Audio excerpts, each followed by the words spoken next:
Prímerie medzi Spojenými štátmi a Iránom je pod vážnym tlakom po významnom vojenskom incidente, do ktorého boli zapojené Spojené arabské emiráty.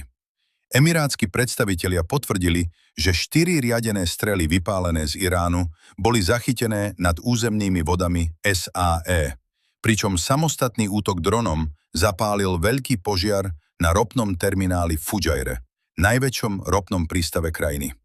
3 ľudia utrpeli zranenia.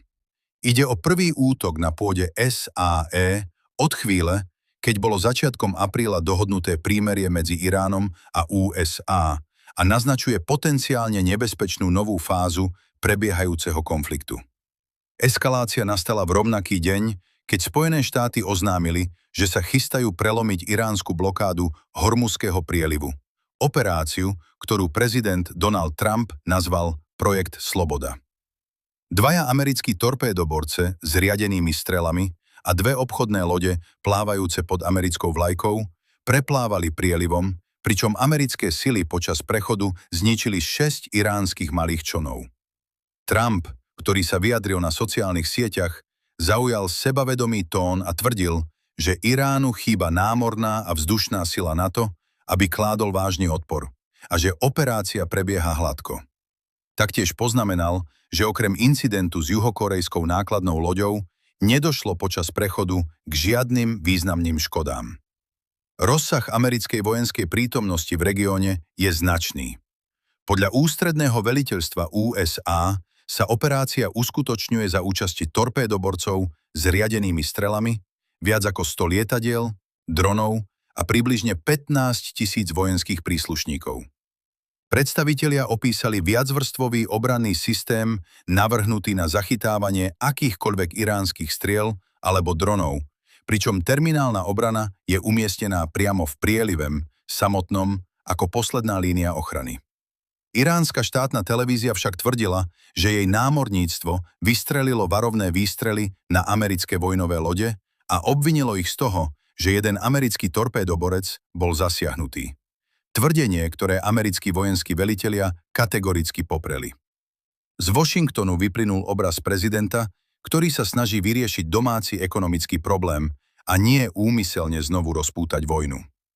Blokáda Hormuzského prielivu tlačí nahor ceny v Spojených štátoch aj celosvetovo, čo podnecuje verejný odpor voči konfliktu. Trumpov zámer s projektom Sloboda sa javil skôr ako ekonomická úľava, než vojenská eskalácia. Dôsledky operácie však boli v rozpore s týmto cieľom.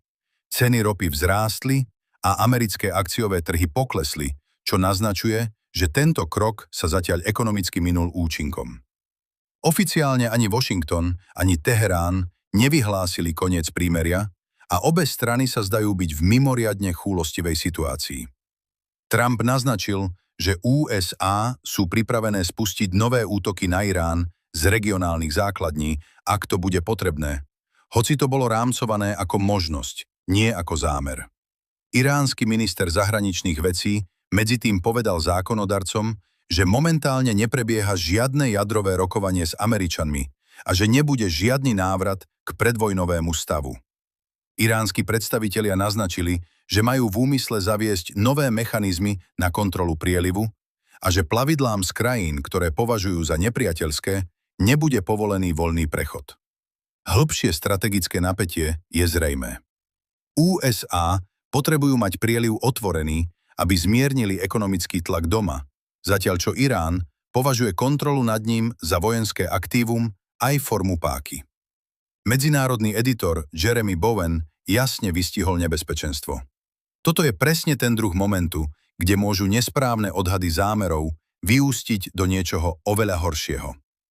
SAE zo svojej strany uviedli, že sa nenechajú zastrašiť útokmi, pričom nedávno investovali značné prostriedky do nových amerických zbraní. Situáciu robí obzvlášť znepokojivou skutočnosť, že Hormuzský prieliv bol otvorený predtým, ako USA a Izrael spustili svoju vojenskú kampaň proti Iránu koncom februára. Jeho opätovné otvorenie sa teraz stalo jedným z hlavných vojnových cieľov.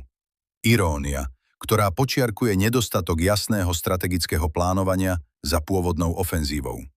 Keďže obe strany vyvíjajú tlak a žiadna nie je ochotná úplne ustúpiť, cesta k stabilnému mieru sa javí čoraz užšia.